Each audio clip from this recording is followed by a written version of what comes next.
This is Inside Indiana Business Radio for the afternoon of Tuesday, April 25th, 2023.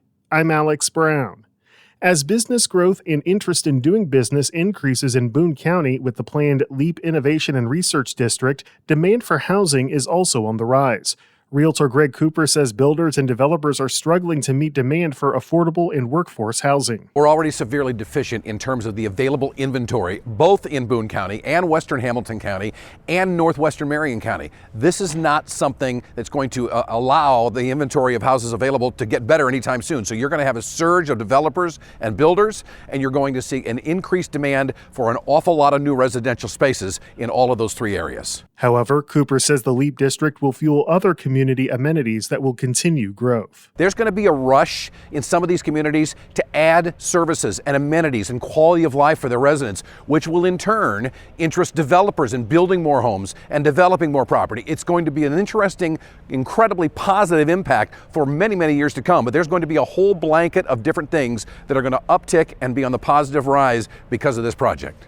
The parent of Warsaw-based Lake City Bank is reporting record first quarter net income of $24.3 million compared to $23.6 million during the same period a year ago. The bank said it experienced strong loan growth in construction and land development loans and multifamily residential loans. Gregory Hill, who has served in numerous roles with the Indianapolis Public Library over the past 12 years, was appointed CEO by the Board of Trustees yesterday. Hill has been serving as acting chief executive of the library since December and as chief public services officer since August 2021. From the number one source for Indiana business news, this is Inside Indiana Business Radio. Indiana, it's time to get revved up. Inside Indiana Business is going racing. We'll be at the Indianapolis Motor Speedway for the month of May and take you inside the business of motorsports, from gasoline alley to high-tech race shops to small-town dirt tracks. We'll explore what fuels a billion-dollar industry in the state. Join the entire Inside Indiana Business team from the world's greatest race course for Business at the Brickyard, brought to you by Purdue University. It's checkered flag coverage you won't want to miss. Evansville-based Atlas Van Lines says changing workplace policies are influencing the moving industry. IIB's Wes Mills has the story. The National Moving Company says a growing number of workers are choosing to relocate as they prioritize balance between personal fulfillment and employment. Atlas released the results of its 56th annual Corporate Relocation Survey, which shows relocation volumes and budgets are increasing for most companies, driven in part by workplace policies mandating a return to in-office attendance. The company says because fully remote work is on the decline and employees overwhelmingly prefer remote or hybrid office models, voluntary relocation is a growing trend for employees. The Atlas survey shows 68% of companies reported an increase in the overall number of employees relocated in 2022, a 7-point increase from 2021. The survey, which was based on responses from small to large companies, revealed 64% of companies reported an increase in 2022 relocation budget allocation, a 6-point increase from 2021. Respondents told Atlas their company's financial performance improved in 2022 over 2021. However, they're still concerned about the global economy in 2023 as longer-lasting trends persist, including inflation, rising interest rates, and fears of a recession. Wes Mills, Inside Indiana Business Radio. General Motors and South Korea's Samsung SDI plan to invest more than $3 billion in a new electric vehicle battery cell plant in the United States, though a location for the facility is not yet known. GM had previously planned to build a similar plant with another partner before those plans fell through.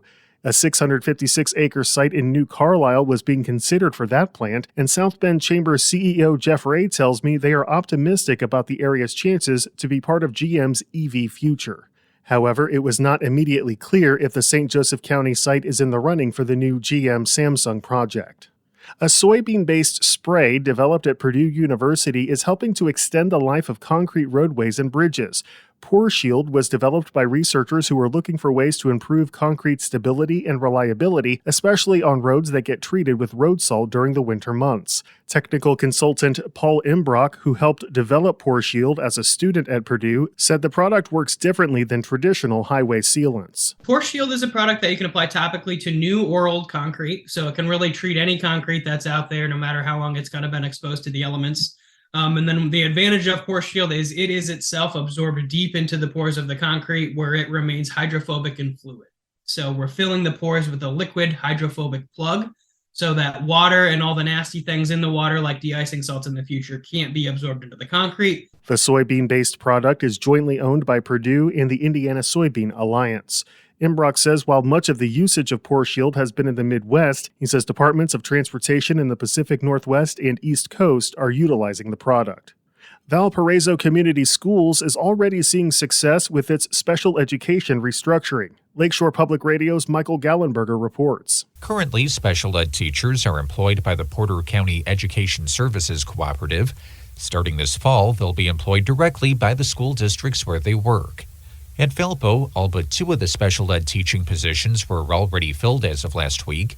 And Director of Social Emotional Learning, Dr. Erin Hawkins, says many of those had multiple applicants. We've even had general education teacher express interest in moving into special education role.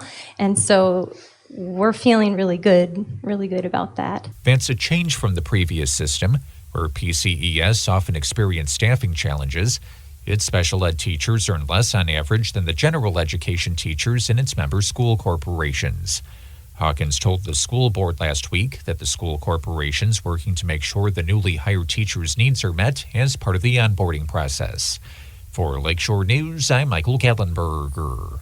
Elevate Ventures CEO Christopher Day is this week's guest on the Business and Beyond podcast with Gary Dick, presented by PNC, a weekly conversation with high-profile Hoosiers in business, sports, and entertainment and beyond. Available now from your favorite podcast provider. I'm Alex Brown for Inside Indiana Business Radio on Demand.